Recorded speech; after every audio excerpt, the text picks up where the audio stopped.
This is a Music Therapy Chronicles podcast interview with Meredith Whitlow. You know, I also, when I walk into the buildings, like I have a general, like I have a set schedule. I know that I'm going to do a group, or I know I'm going to see an individual, or whatever. But you have to be flexible, especially in nursing homes. Like, it's their home, but there's also like variables that you can't control. Like, for example, a fire alarm test or the EMS was called because somebody needs to go out to the hospital. And those things matter because, like, for example, if the EMS comes, they need the entire hallway, or you can't use this room, or there's just upset. Be flexible. Be flexible. You're listening to the Music Therapy Chronicles, a podcast about music therapy from a variety of perspectives. Our ambition is to inspire and connect listeners through meaningful conversations, just like a music therapy conference you can listen to anywhere. My name is Trisha Coyote. I'm your weekly host and a board-certified music therapist from the New England region. If you're enjoying the show, please subscribe so you never miss an episode, and consider leaving us a rating and review. We really appreciate them. You can find more podcast episodes, links to our pod courses, the self-care community, links to all of our social media, and get on our monthly newsletter, all at musictherapychronicles.com. Thank you so much for choosing to listen to this show today, and you can always reach me by sending an email to hello@musictherapychronicles.com.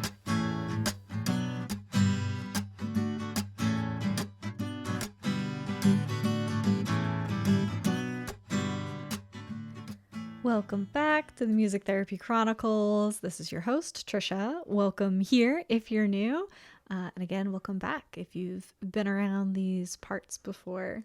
Today's conversation with Meredith is such an informative one. She shares so many tangible advocacy tips and tricks and advice and snippets, little audio snippets of things to say and ways to phrase what you're saying and places to do advocacy and the importance of advocacy with all the people we interact with on a day-to-day basis. And so I think this conversation is going to be very informative, informational, and, like I said, tangible for all of you listening. So thank you for taking the time to be here today, to be with us on the Music Therapy Chronicles. I hope you get a lot out of this episode. If you are enjoying the show, please consider leaving us a review so that more people can find us, can find the show, can get this information. And if you feel so inclined, take a screenshot and share it on social media, and you can tag us at Music Therapy Chronicles. I would love to see what episodes you're listening to and how they are hopefully positively impacting you. All right, without further ado, let's get into this episode with Meredith.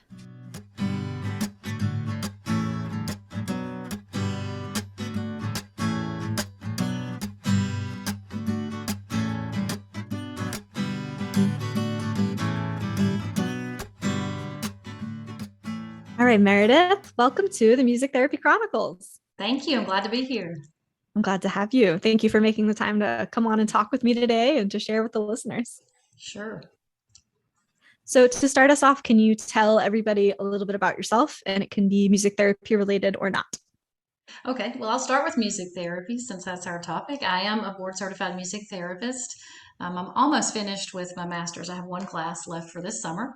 Congratulations. Thank you. I'm excited. I have a private practice based in North Carolina called Rejoice Music Therapy.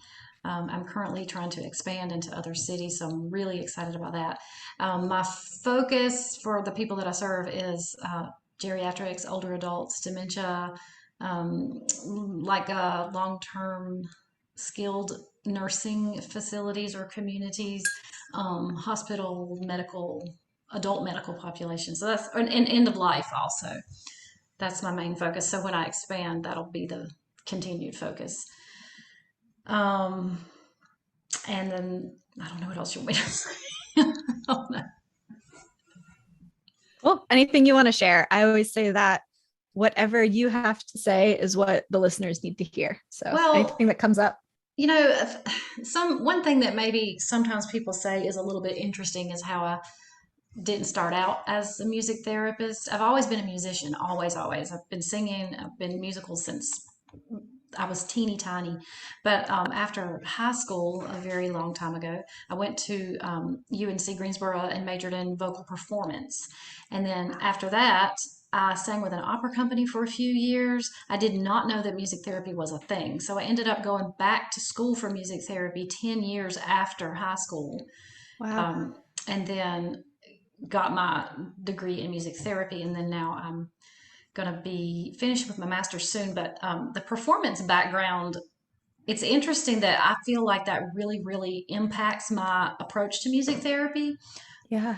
But then I spend a lot of time talking about how music therapists are not performers. So it's helpful, but it's not the title of what I am or what I do, if that makes any sense. But that's a little bit about how I got to where I am. Yeah, I'm really interested to hear like some of the things you think your performance background impacts specifically. Mhm. Well, I think it makes me aware of what I'm offering to the people that I serve. Like I don't want to just check the box, like as in I learned this song and now we're going to use it, or I learned how to play this instrument and now we're going to use it. I want to offer quality Mm. music since it's almost always live music. Like I want it to be as authentic as possible. I don't want it to be me doing the music. I want it to be the music. So I'm going to be as close to the original as possible. And I think in my mind, I think about that as a good performance, but I don't want the people that I serve to feel like they're getting a performance, if that makes any Mm. sense. Like I want to be Yeah. prepared, and I want to be, presenting and offering the best quality music. Anybody can turn on Spotify or the radio or whatever, um, but live music is something special. Yeah. I don't want it to be ever be a lower caliber. Yeah. Well said.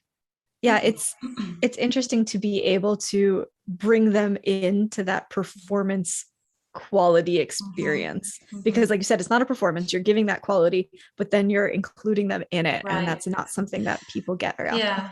And another thing that the performance background helps for me, or another way it helps is like sometimes you hear, like if you're in kind of the music therapy community, like we ask each other for advice. We say, do you have any tips on that or whatever? Well, music therapy, like to sing and play an instrument most of the day is pretty taxing. It can be tiring. You don't, it's your human self. You're going to get tired or you might wear out or you might cause an injury. It sounds kind of maybe weird or lame, but it's true that you could cause an injury or a problem. But as a performer, like I learned techniques on how to properly use my instrument. Not, and I don't mean just my guitar or the keyboard or whatever, but my voice, like my Mm-hmm. physical instrument. Using your instrument and your muscles properly will give you stamina and will keep you from potential injuries, potential tiredness before you should have it.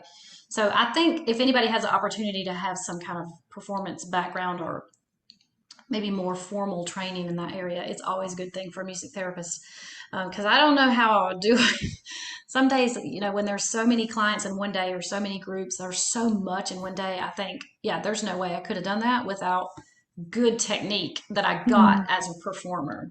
I always think, if you have good technique, you can do anything, you know, so that Yeah, has been impactful to me. I didn't think about it at first, but as I'm doing it, as I'm a therapist now, I'm like, oh yeah, that really helped a lot. you totally read my mind, because specifically vocal preservation and Hmm. preventative care is always a topic I am interested in Yeah, discussing because I don't think many of us get it. And there's a yeah, little bit of a body of research in our profession to help us yes, out, but in general, like you said, you'll literally burn out your voice, if not the rest of your body. I've had back problems because I was using a guitar that was just too big for me, things like that. Um, so do you have any like very tangible advice or tips for someone, I'm going to say specifically voice, but anything that comes up, obviously Uh, good technique, but for someone who like doesn't even know what that means, that's a yeah, very broad topic, it but is very broad. I guess I would think about using breath support, like sing from your diaphragm, not your throat or the back of your mouth. yeah. Also, as music therapists, like we're trained to use music in the key of the person we're serving so that if they're singing along or humming along or whatever, that it's more comfortable for them. But do be aware of singing in out of your range very Yeah. much.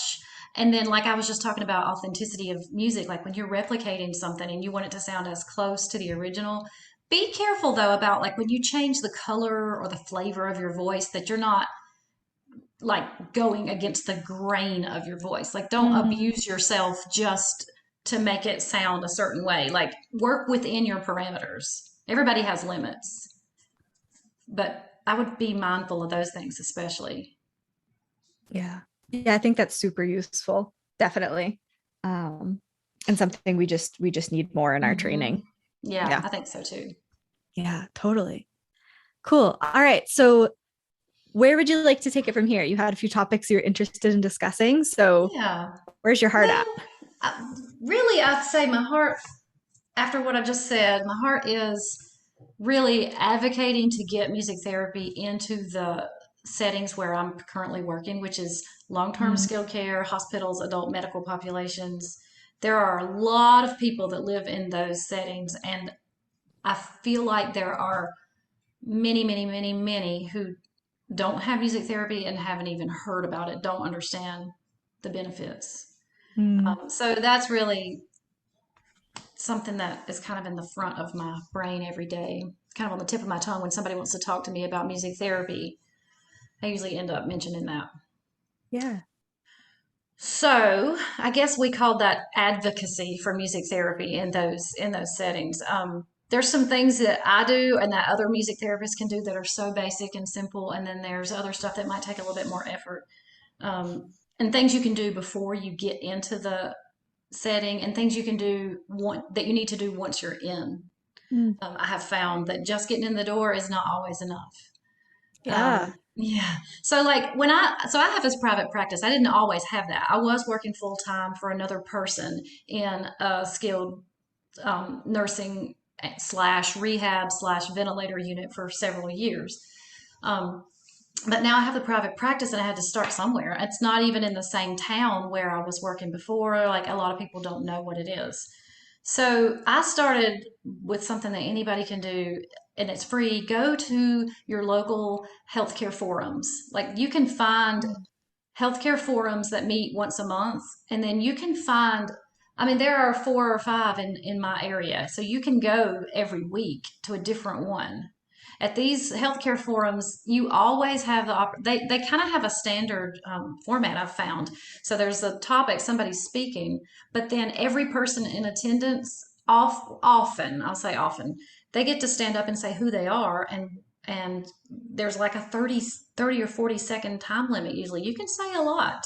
mm, So you get to tell all these people who you are. And I have found that the audience in the healthcare forums is made up of doctors, nurses, CNAs, healthcare business owners, like I was going to say hospital administrators. That's not usually the case, but doctors that serve like hospitalists or other types of doctors that serve people in hospitals, other types of therapists like PT, OT, speech, um, and other agencies too that are like community agencies that help people find places when they have a loved one that needs to live with assistance or skilled care. There's so many people that are in the audience. So when you stand up and say who you are, even if they have no idea what it is, like you've planted a seed, take your mm. business cards. Even if you think that you don't necessarily need to meet somebody new, or you didn't really think that what they said would be pertinent to you, don't dismiss it. Like go up and say hello, make eye contact, offer your card, and then take theirs. it's so simple. And then follow up, even if you don't have Mm. much to say. It was so nice to meet you. Whatever. Sometimes people will ask, they want to meet for coffee and find out more about what you do. That's free and easy to do. Offer to be a speaker at the healthcare forum. They're always looking for speakers. And I've done that so many times. Oh my goodness. And other civic groups. It doesn't have to be the healthcare forum. I've spoken many, many times at everything from the Rotary Club to the healthcare forum. Um, and explained, what music therapy is and how it applies. Um, so eventually that will pay off. It's hard work. Yeah. But um, I've found when I'm speaking to, like, to give the definition of music therapy is not enough. That's not a good speech.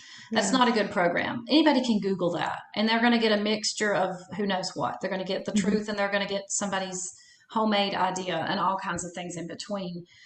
When you speak, know your audience, tailor it to your audience. Like I just said, anybody can look up the definition. But if I'm talking to a group of doctors that serve geriatric patients, then I'm going to talk specifically about the applications of music therapy for, like, the top few most common diagnoses that they might see in the population they treat. Show Mm. how it's applied and why it's good. Um, I also used to shy away from singing or playing the guitar when I was doing one of those presentations, because I don't want them to think I'm an entertainer. Yeah. But then I said one time, and I said this in the program, I did bring my guitar and I did plan to sing and play. And I said just that I didn't want anybody here to think I was a performer. However, I'm trying to convince you all that this is needed, but you have no idea, like, what skill set I'm talking about. So I want to show the whole thing. I can tell you stuff, but I want to show you as well. So Mm. that just has made an impact, I've been told. Um,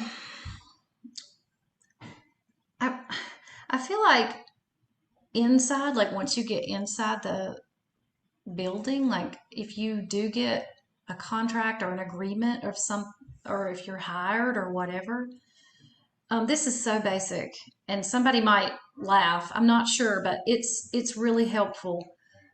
Um, and I'm speaking of healthcare because that's, like, medical settings. That's where I mainly am. Wear scrubs. Ah. When I have worked in the past and worn regular clothes, like, and I'm stopping in the middle of my sentence. Your scrubs make a statement without you saying anything that you are accepted as a medical professional. And that's one of the issues with music therapy. People don't understand. Mm. And I don't mean to insult anybody who doesn't know or just hasn't had the experience. However, people just don't know that we're not entertainers. And I'm generalizing. This is not every person, of course. A lot of people think that music therapists are entertainers, volunteers, hobby musicians, nice people who have some talent. And maybe some music therapists do have another music hobby, or maybe they do something volunteer somewhere. But I do emphasize the difference between those things in music therapy. Wear your scrubs, wear your name tag, and wear your scrubs. When you walk in, it is a completely different reception when you're wearing scrubs or when you're wearing some regular clothes that you bought at the department store or wherever you go. I'm Mm. telling you, you will be shocked. And then you save your clothes anyway when you're in a medical setting. You never know. Yeah, that's so easy to do. Um, oh, I lost my train of thought. I made some notes for myself Mm. about what I wanted to say about being inside. Um, I also, when I walk into the buildings, like, I have a general, like, I have a set schedule. I know that I'm going to do a group, or I know I'm going to see an individual or whatever. But you have to be flexible, especially in nursing homes. Like, it's their home, but Mm. there's also, like, variables that you can't control. Like, for example, a fire alarm test. or the EMS was called because somebody needs to go out to the hospital. And those things matter because, like, for example, if the EMS comes, they need the entire hallway, or you can't use this room, or there's just upset. Be flexible. Be flexible. And so, like, what I mean by that is many times, and I used to be irritated by this, but I have found that it is a good thing. Many times, what you think you're going to do is nowhere near what you're actually going to do. Yeah. Like, for example, I'm in this one building that's being remodeled, and so we have this room A. I'm going to use room A for my groups. Okay, great. But then when I get there, oh, well, we already started on the remodel for room A. Sorry. So I ended up in a little alcove in the hallway with my people. I had a small group of 5 or 6, but then the rest of the staff is more exposed to what I'm doing Mm. than other residents. Oh, I didn't know that. And they kind of join in. Oh, what are they doing? And they join in. And it kind of is like it's just an opportunity to show off what you're doing for the Totally. people. So I used to be like, oh, I feel bad. They don't care. They didn't even give me a room. No. Oh my goodness. So many people get to see and join in. And I actually like it that way. It's really awesome. Um, Also being flexible, like to see what your people need that day. Like you plan what you're going to do. Yeah. Plan what you're going to do. Do have a plan, but have like a few plans. And then when you Mm-hmm. get there, you pick what suits them. Um, and then like follow up with people. Like I don't just go in and do the group or see the individuals and then leave. So like if I have somebody in my learn who your team is. Okay, so your interdisciplinary team, know who your people are and what their role is. So that if something comes up in your group and you have a social work referral, go find the social worker. Mm. Say, hey, blah blah blah, and tell them what the issue is, who the person was. Um, if you need to let the CNA know something, if you need to let the nurse know something, like make an effort to interact with them and let them see that, oh, this is way more clinical than I thought. I'm not telling you to do diagnostics. We don't do diagnostics. We don't change anything that's a medical order. Never do anything like that, but communicate. Mm. Know what are the things you would take to the social worker? What are the things you would take to the CNA versus the charge nurse? Like, how do you know? Um, those are ways to kind of um, make your presence known that you're part of the team. Mm. That Yeah. you're not just there for your thing only, but it all goes together. It all definitely goes together. And I feel like I'm keeping on going. Do I if you have questions or things you want to. No. So what that's making me think of, it all goes together, being part of the team. I had a thought. It has escaped me. No, keep going. Okay. Well, when you when I'm talking so far about advocating for music therapy in these settings, like I've talked about the healthcare professionals, but the other part of that is that the residents, like they will let the staff know what they do and do not like, or what they Mm. do and do not want. And when you build rapport with them, you're advocating for yourself, for the field of music therapy, because they speak up. They let their staff know. And so like I have some people on my, I guess you would call it a caseload, that I know are probably not going to come out of their room for the group, but I invite them anyway. And I always just say something simple but it's impactful. Like, we'll just make up a name. We'll say Linda. Hey, Linda, it's Meredith from with Music Therapy today. We're going to have a group at 11. And she'll always say, I'm not coming. And I say, you know what? This is your home. You can choose to do whatever you like. I just wanted to make sure you know that you're invited. Yeah. And then within, like if I do a group, when I do invite people, like everybody's not on the same schedule. Think about it. You have a couple of CNAs on a hallway to attend to multiple people. So if somebody needs help to get dressed and somebody needs help to stand up and somebody needs help, to find their way, that's a lot going on at one time. And so when I do invite people, I always say, we're going to have a group at 11 in whatever room A, and if you come when you get ready. And I always say that, like, I say it's open for you to come at any time, and if you need to leave early, that's fine. And then within the group, I always say something like, I'm glad you're here today, and if you're here, you're doing the right thing. You can choose to sing or make music, or you can choose to move or sit still, or you can just listen, whatever you like to do. If you're here, you're doing the right thing. You got out of your room. We can smile at each other and say hello. You could see a new face, change of scenery, and then you decide what else you would like to do other than that. And then at the end, I always say, thank you for letting me come to your home, and thank you for spending some of your time with me. I say that Mm, every time because we are coming into their home. And when they know that we know that, and they feel like we respect like their space and their time, it really makes a difference. It totally. really does. And then they will report back to the staff.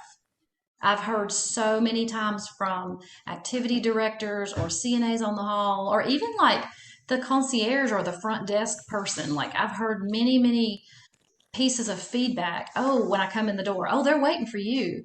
Or, oh, they're ready. They said last time, such and such, and so on. It gets back, especially, even during like resident council meetings with whoever leads that. Like, usually it's a social worker, or maybe sometimes like resident life staff or activity staff. It will come up, and per resident rights, if their requests need to be honored as much as possible, when it's something that's good for them. And um, so don't forget, when you're advocating for yourself and for the field of music therapy, yes, the healthcare staff is really important, no matter who they are, whoever works there. If it's the person who puts the spoons and forks on the lunch tray, or if it's the administrator, those people are important, and all of them like have a place that makes a difference for what you have to say about music therapy. Mm. Don't forget the residents. They have a choice, and they will speak up. They always do. Yeah. And sometimes they will speak to the people setting the table because that's a face Mm-hmm. they see all the time. And yeah, Mm-hmm. I love that you highlighted that, that they will talk to people. Mm-hmm. And obviously we're keeping them in mind, but Yeah. also keeping in mind who is available for them to talk to. Because, Mm-hmm. if you're just there for a couple groups a week or a day, then they're not seeing you too much. Yeah. Yeah. Right. So that's kind of, I think I already said that, but that's kind of part of the reason I go to the rooms, even though I know they're not coming. Like, they never come out. Like, I still just say hello and invite them and let them know that they're invited. Of course, some people I see in their rooms if they're an individual on my list, but yeah, you advocate by what you do and what you don't do, just as much as you advocate by what you say and don't say. Totally. So another emphasis that I put out there when I'm speaking, or speaking formally, like at a healthcare event, or when I'm just speaking informally in the hallway to a staff person, I emphasize what music therapy is. Of course, I give the definition, but I emphasize what it is not. Mm. Um, because we can't, I don't think it's safe to assume that if I say music therapy is this, and that a person we're talking to is going to also understand, oh, well, then it's not this, and that. Yeah, well said. Um, because, so like I said earlier about, I found that a lot of people believe that music therapists are entertainers or volunteers or like a hobby musician. And so when I say that that we're not those things. I don't ever want to belittle the people who are entertainers, the people who are volunteers, and the people who are hobby musicians, or however other things that fall into similar categories, because those people are important. Like, we all want entertainment and we need Mhm. it. Like, people benefit from entertainment. Um, and those people have, I mean, entertainers, that's not a joke. I mean, they're working hard, they have a talent, they're doing something that makes a difference. Same thing with volunteers. Oh my goodness, we need them. They're extremely important. And I do respect hobby musicians. I mean, that can kind of go into the volunteer category sometimes too, in if you're talking about this setting. So I always say, like, that those people are really important. And I say to people, so what I want to emphasize here is that there's a difference between the two. So I never want to say, oh, well, we don't need those because we have me. Yeah. Like, I don't want to say that, Hmm. um, because it's not true. I just want to explain the difference. Yeah. Um, and so that's what I do. And I start out by saying that it's a clinical healthcare profession, and that overall the goal is to regain, maintain, or improve some level of function, um, which is different from what those other people offer. And I don't think that that's kind of common sense. Like, sometimes you just need somebody to say that. It's basic when you say it. It's not always, oh yeah, not always common sense. So I always emphasize that. Um, I think, I mean, I think it is common sense that when you want, I hope it is, that when you want to talk about what you're doing, that you don't put anybody else down. But I just feel like there's room for it to sound that way when you're comparing music therapy to other types of musicians. So yeah, just it's just a different way to use the music. That's a great way to say it. It's a different way to use the music. Yeah, yeah. Yeah. I love that.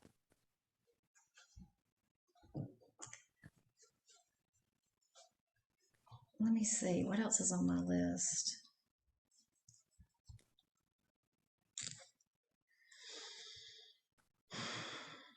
Hmm.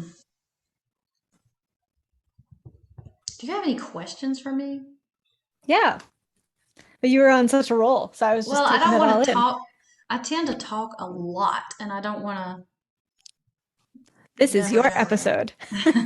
So whatever you have to say. But if you want like a prompt, let me know. Maybe. I mean, I wrote down. I got notes for myself, but Of course you do. I don't. Yeah, I don't want to. Like I said, like I talk a lot, and Hmm. I feel like I can say the same thing 20 different ways, and I don't want people to be bored. Gotcha. So let's see here. I'm just looking at my notes. Okay. And what's on my mind is not even something I wrote down. But when I thought that escaped me has come back.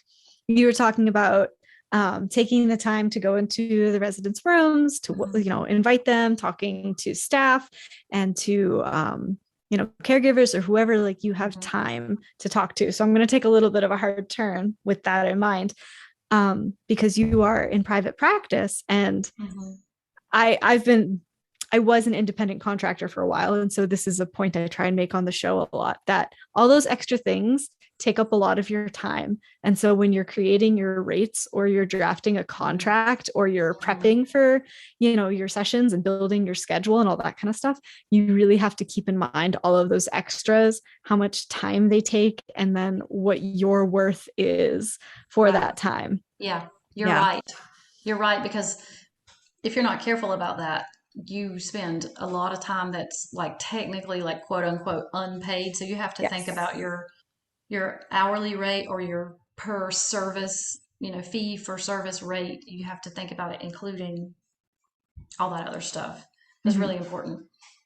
Yeah, I think that because it ties into advocating as ourselves as professionals, right? We Mm-hmm. need to be able Mm-hmm. to support ourselves to show up as our best selves.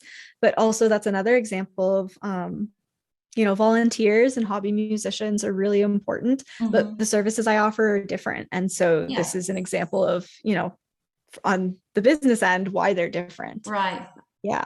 I think that's Yeah. something that people miss sometimes, that they don't think about it till they're in it. And it's hard to climb out of that hole. Yes, it is. Yeah. So, yeah, when you're talking about yourself, as far as what you're just saying, like rates and stuff, like I do use the phrase like clinical service or clinical application because Mm-hmm. they don't know. Like they see a guitar, and and I'm kind of going off on a tangent, but like when I'm going down the hallway or coming in the door of a building where, like a nursing home, it's inevitable. I mean, it's literally daily. It's a visitor in the building, it's a staff member, it doesn't matter. Somebody will say, "Oh, are you here to entertain?" Perfect opportunity to Mm-hmm. advocate. Don't make it take so long. Have a little 30-second spiel because you'll be there a long time. But that's perfect. Don't say yes. Do not say yes when they say, "Are you here to sing to the residents?" Don't say yes. No, I'm not here to sing to them. It might look that way, but that's not really what you're doing. Or, Mm-hmm. "Are you here to play for the residents?" No, don't say that either. Like in my mind, I want to say no, but I don't really say no. I just say what I'm there for. Like, "Are you here to sing?" And then I say, "I'm actually here for music therapy. I'm the music therapist." And then I pull my business card out of my scrub pocket because you have pockets all over your scrubs. So have Yes. business cards in your pocket. Give them out. Yes. Um, give them out. You hand them your card. Um, if they're are you you know are, can you go sing to so and so, and well, I'm offering music therapy in room A at 11 or whatever. Perfect opportunity.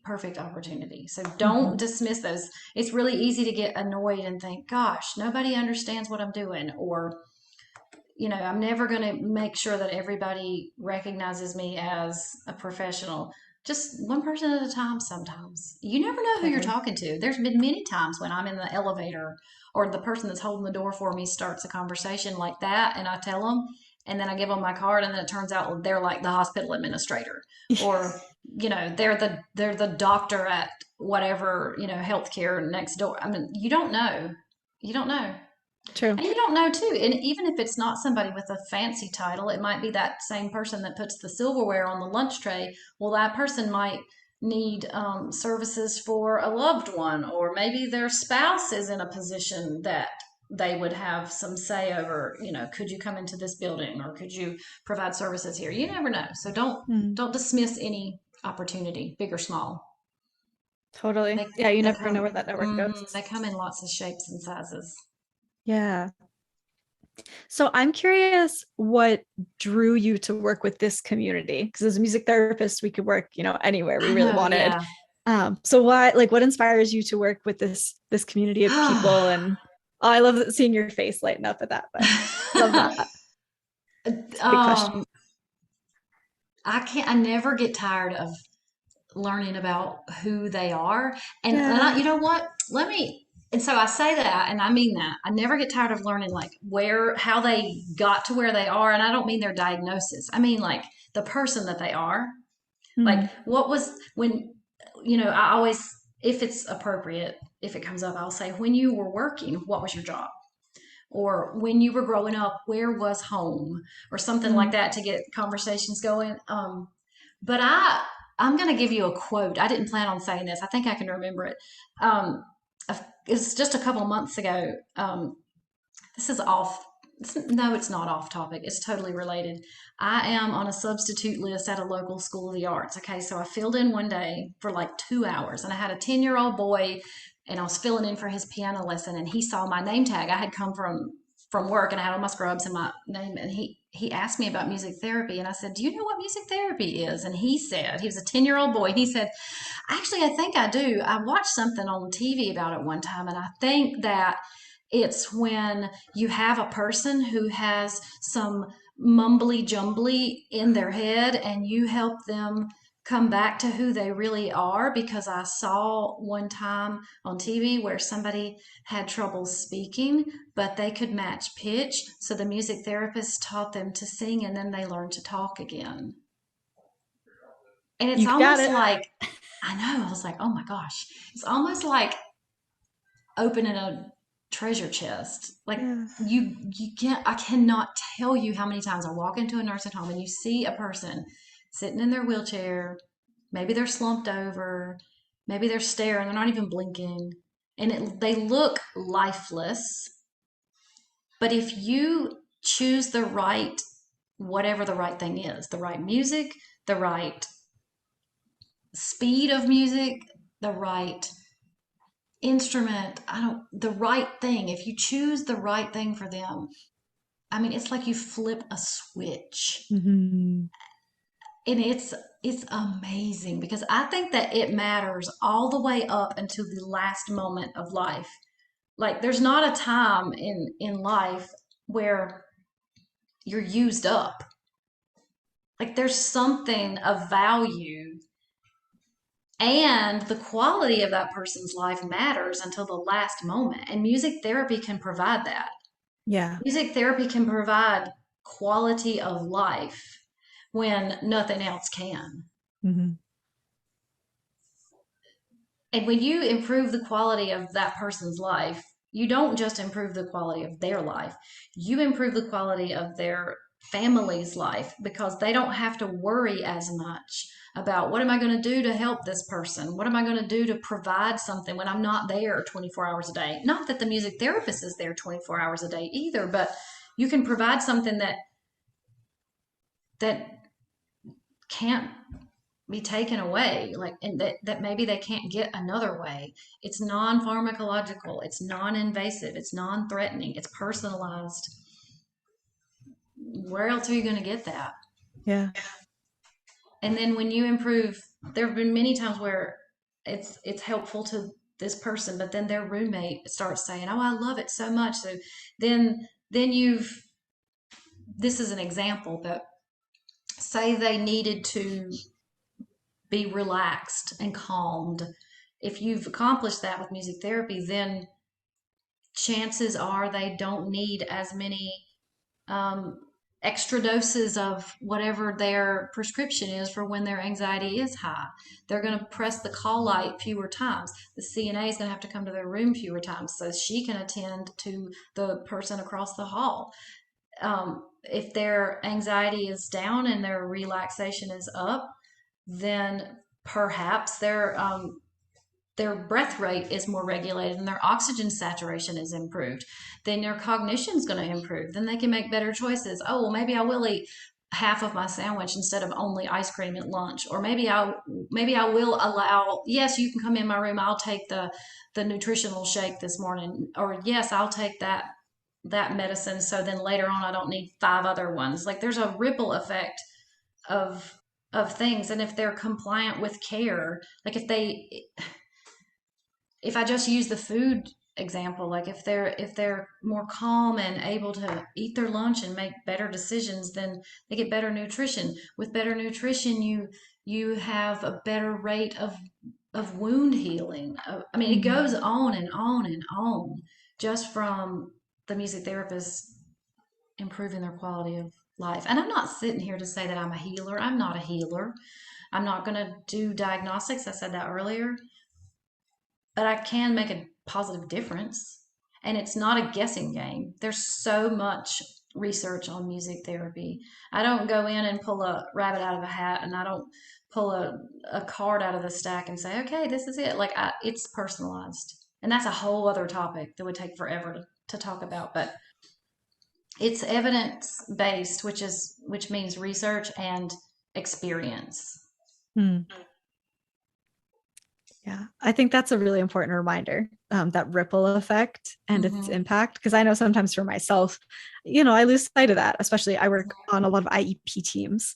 And so Mm-hmm. we're working on so many academic and like very finite goals that Yeah. that quality of life, that happiness, that ability to self-regulate and calm down, like that can be overlooked. And on the days when that is all that I can address, because my Yeah. students, that's what they need and that's all we get to, sometimes I forget how impactful that is in that ripple Yeah. effect. So thank you Mm-hmm. for painting that visual and reminding everyone listening, um, how impactful that is and how important it is. Not that other things are not important, but yeah, that ripple happens Yeah. whether we see it or not. And I think that ripple effect, I mean, the more we can back to the staff at like healthcare facilities, the more the staff understands that, the more value they see Yeah. in music therapy. So that's it all, like it all, that's why I'm even mentioning it. It all goes with the topic of advocacy. I might not necessarily be saying, hey, music therapy is awesome. You should have one in every building, but I'm saying it another way. Like, Hmm. they see the value. They see the outcome. Like Yeah. that's a measurable outcome Hmm. that they can see that music therapy provided. Yeah. 100%. Hmm. Lovely. Is there anything else you want to touch on before we move to the rapid fire? I don't think so. I've covered all the things I had on my list here. Lots of really good tangible stuff and good advice. The scrubs one is the one that stuck out to me Yeah, because it's so I easy. have never been in a position really where I needed to wear scrubs, and I've never, like, not that you need to be given the invitation, but I've never Yeah, been invited to wear scrubs whenever I've been in a medical setting. So to me it yeah. always felt like, oh, I can't go there, but you're saying the No, opposite. You're like, you go there. I did my internship in a hospital. Okay, so I did it. I had a few hours of clinic work, but the main part of it was in a hospital. I was in medical intensive care, post and preoperative care, um, and I initially thought, oh, I don't want to wear my regular clothes in the hospital. So Yeah. I got scrubs, and then I started realizing, wait a minute, this is like there is something to be said for a uniform that like Mm. establishes who you are and the kind of work you do. So yeah, it matters. And so now in my private practice, nobody invites me to wear scrubs. I just show up in my scrubs, and they're embroidered with the logo of my business, and I There you go. pass out my business cards. So, and Totally. I wear a name tag just like you should, in a setting like that. So yeah, that's a good one to do. It's not Totally. free, but it's easy to do. Yes, but then you're not paying for Yeah, you like don't have to go get your casual power suit clothes. and your Yeah. yeah. Yes, I've ruined many, or not, I have ruined many of outfit of mine has Oh been yeah. ruined. Hmm. Yeah. But yeah, that comes with the territory, right? Yeah. Yep. Cool.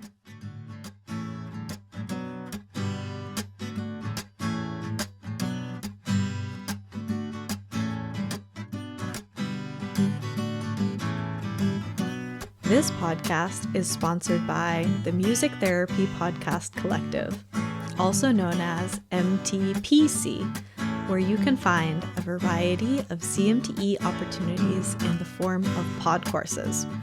All of MTPC's pod courses are built on a listen, learn, apply model, where you start by listening to some assigned podcast episodes, then move into learning with the assistance of a workbook filled with resources for you to start your self-study towards whatever topics are most interesting, inspiring, and applicable to your practice. And then we finish with the apply section, which includes an office hour and a worksheet to determine how you are going to apply your learning to your personal life or professional practice. You can find all the Music Therapy Chronicles pod courses on our website, musictherapychronicles.com, and you can find the entire catalog of pod courses at MTPC's website, mtpodcastcollective.com. Make sure you also get on the MTPC newsletter for 10% off your first pod course purchase.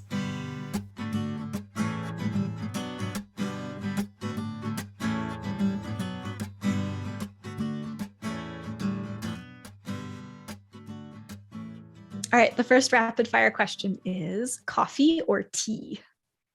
Ooh, coffee. Decaf. I could see that. Early bird or night owl? Ooh, night owl. Really? I've gotten all night owls lately. I can do both, honestly, but I feel like I get like really creative and things start like fitting into place and coming together at night.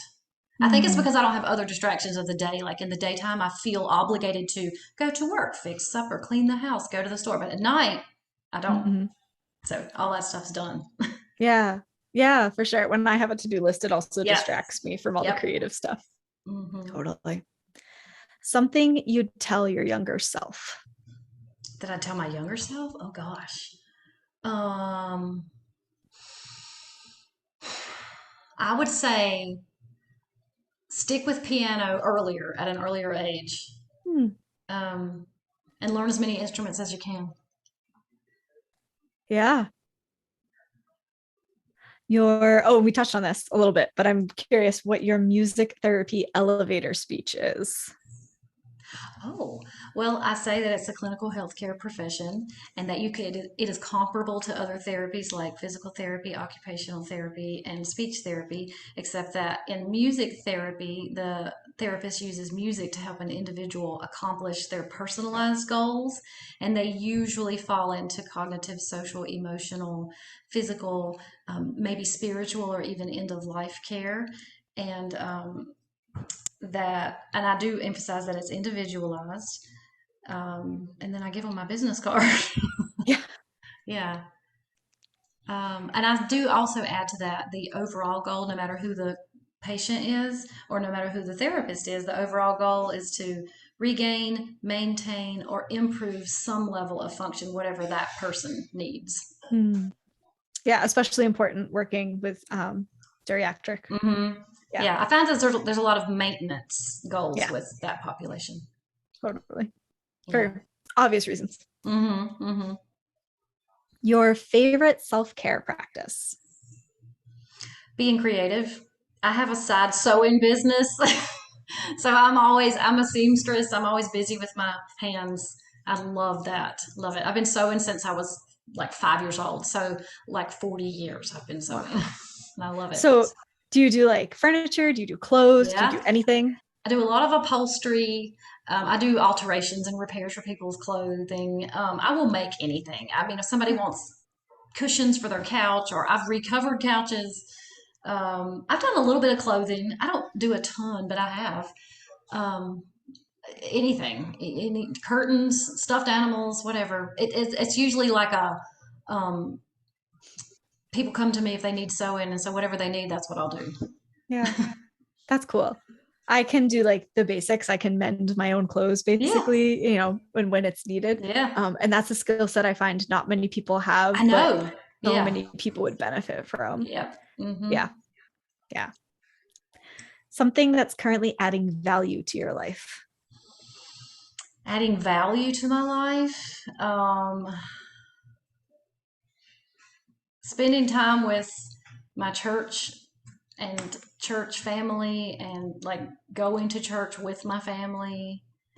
That always adds value. So anytime I can worship God, and I mean, I can worship God when I'm not at church, but all that together. So Yeah. my faith and my spiritual practice is really important. Hmm. Especially being able to do it in community after the Yeah, past couple of yeah, years. Gives you a whole different feel. yeah. Yeah, for sure. What is your favorite intervention or song to use in a session? Ooh, gosh. Well, lately, I think it changes. So like, Mm, there's like seasons of that. Lately in nursing homes, I've been there's really two that I know you said favorite, but there's two things that I've been that's doing a okay. lot. One of them is the song, and a lot of people know it, Stand By Me.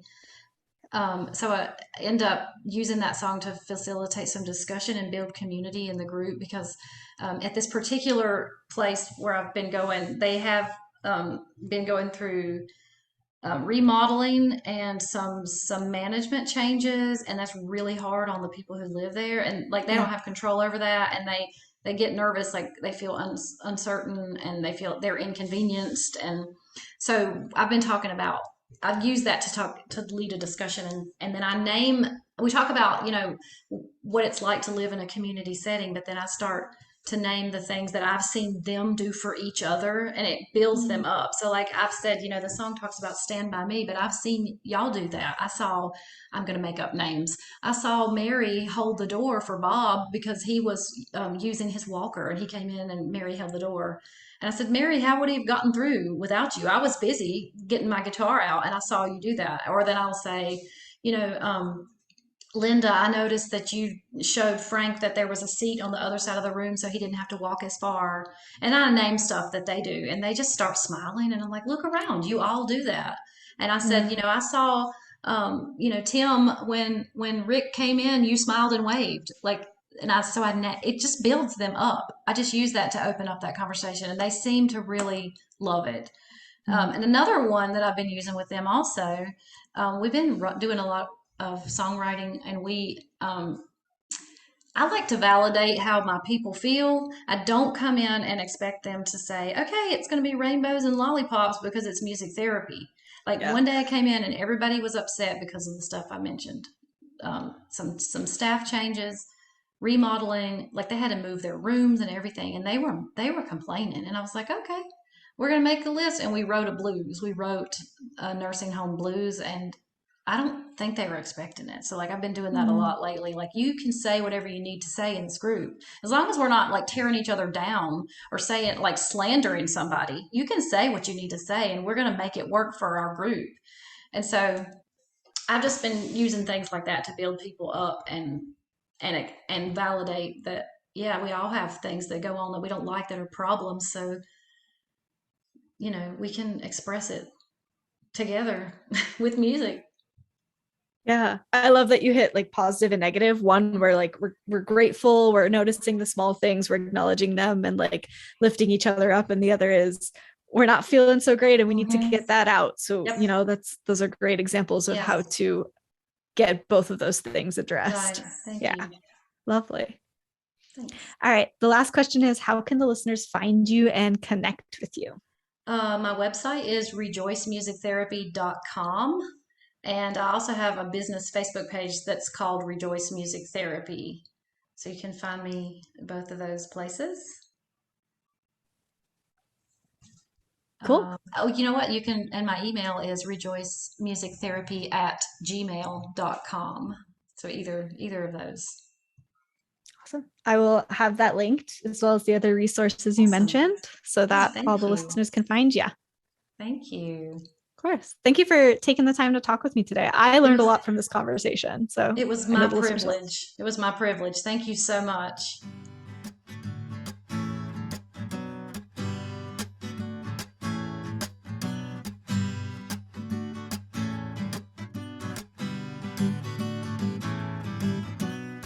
Thank you so much for taking the time to listen to this episode. I hope you learned a lot. I know I did. I don't even work with geriatric, end of life, residential nursing. I don't even work with those types of communities right now, but hearing Meredith talk about her passion and the way she advocates and the way she approaches interacting with her residents and with the other staff involved is really inspiring. And of course, I think that these tips and tricks can be applied to anywhere we work. So many great reminders about how the seemingly small things we do make such an impact.